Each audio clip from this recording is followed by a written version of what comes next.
BHU में ब्राह्मणवाद वाले सवाल पर उत्तर प्रदेश में सियासी घमासान मच गया है। अखिलेश का यूपी सरकार पर सीधे तौर पर निशाना देखने को मिला। ये बीजेपी की सोची समझी रणनीति अखिलेश यादव ने कहा। तो अखिलेश यादव पूरी तरीके से एक्शन मोड में है और ब्राह्मणवाद वाले सवाल पर उन्होंने कटघरे में उत्तर प्रदेश की सरकार को खड़ा कर दिया है। निशाना साधते हुए कहा है कि ये बीजेपी की सोची समझी रणनीति है। सुनिए क्या कुछ कहा अखिलेश यादव। अभी सुनने में आया बीएचयू में कोई क्वेश्चन पेपर आ गया है और उसका सवाल भी बड़ा टेढ़ा मेढ़ा है। बताओ, बीएचयू जैसी प्रतिष्ठित संस्थान जो हमारे पूजनीय सम्मानीय शिक्षाविद मदन मोहन मालवीय जी ने बनाई, उस संस्थापक के उस संस्था में बताओ हमारे कैसे सवाल पूछे जा रहे हैं। ये भारतीय जनता पार्टी की सोची समझी रणनीति है कि किसी को बदनाम करो और फिर उससे सवाल पूछवाओ। समाज में बदनाम भी बीजेपी कराती है और फिर नाम सवाल भी हम ही पूछे जाते हैं, हमसे पूछा जाता है। तो अखिलेश यादव की प्रतिक्रिया को आपने सुना। तो बीएचयू में ब्राह्मणवाद वाले सवाल पर घमासान और बढ़ता चला जा रहा है। शंकराचार्य अविमुक्तेश्वरानंद ने भी सवाल उठाए हैं। उन्होंने कहा कि जातियों को लड़ाने की एक साजिश है, हिंदुओं में फूट डालने की कोशिश है।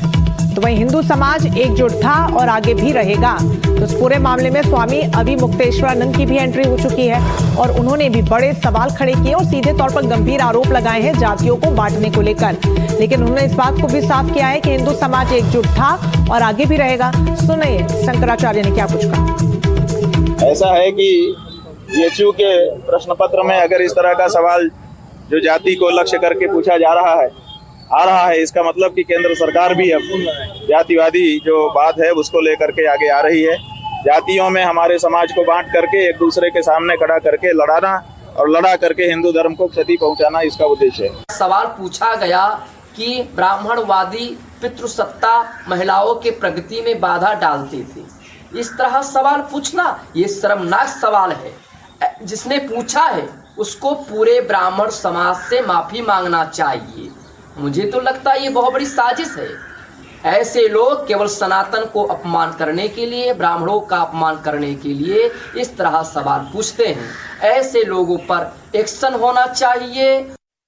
तो तमाम प्रतिक्रियाओं के बाद अब मामला बढ़ता हुआ नजर आ रहा है, जिसके बाद विश्वविद्यालय प्रशासन सवालों के घेरे में आ गया है। हालांकि इस पूरे विवाद पर जब कुलपति से सवाल किया गया तो उन्होंने फिलहाल सीधे तौर पर कुछ भी कहने से बचे और कहा कि इस विषय पर बाद में बात की जाएगी।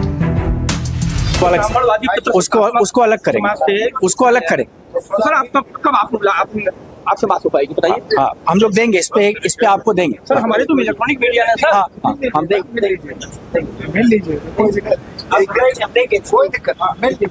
मेरा मानना है कि अब मैं इस बात को कैसे कह सकती हूँ कि जो क्वेश्चन आया उसमें उसका जो पूछने वाले का उद्देश्य क्या था, इस संदर्भ में मेरा कुछ कह पाना शायद ठीक नहीं है कि वो क्या सोच करके ये क्वेश्चन दिया गया है।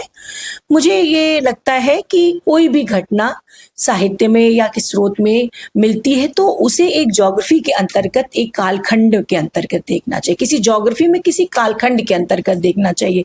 ये नहीं है कि यदि उत्तर प्रदेश में कोई घटना घट रही है तो वो पूरे भारतवर्ष के संदर्भ में हम उस तरीके की बात करें, यह उचित नहीं है।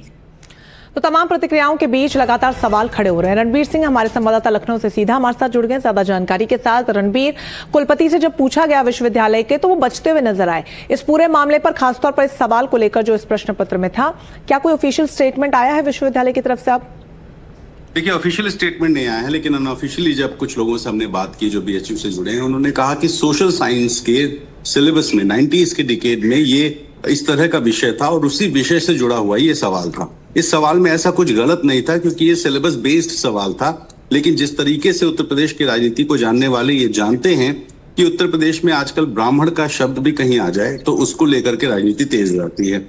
चाहे घूसखोर पंडित का विवाद हो, यूजीसी का विवाद हो या बाकी जितने भी आज मुक्तेश्वरानंद का विवाद हो, ये सारे जो विवाद हैं ये हाल फिलहाल के महीनों में जिस तरीके से छाए रहे, विधायकों की बैठक हुई, उसको लेकर के इतनी राजनीति हुई। अब इसी वजह से जब भी कोई ऐसा शब्द आता है जिसमें ब्राह्मण पंडित जुड़ा होता है तो उसको लेके विवाद शुरू होता है। बीएचयू की बात करें तो ये बड़ा रोचक ये इसलिए है क्योंकि बीएचयू जिस पर कई बार ये आरोप लगे कि वो ब्राह्मणों को फेवर करता है, अब उसी बीएचयू पर ये आरोप लग रहे हैं कि वो ब्राह्मणों के खिलाफ सवाल पूछता है।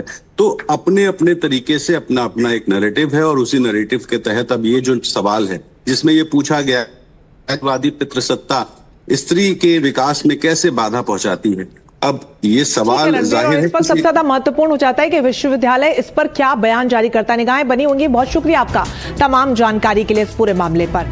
तो मुख्यमंत्री योगी आदित्यनाथ के बयान पर सियासी तूफान बढ़ता हुआ नजर आ रहा है। सीएम योगी ने कहा कि नमाज पढ़नी है तो शिफ्ट में पढ़िए, सड़कें आम जनता के लिए हैं। तो योगी के इस बयान पर अखिलेश यादव ने पलटवार किया और उन्होंने कहा कि फैसले एक खास समुदाय के खिलाफ हैं, किसी के साथ भेदभाव नहीं होना चाहिए।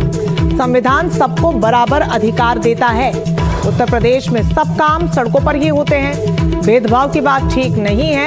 उत्तर प्रदेश में सड़कों पर नमाज को लेकर सीएम योगी के इस बयान के बाद अखिलेश यादव ने तीखा हमला बोला। सुनिए क्या कुछ कहा।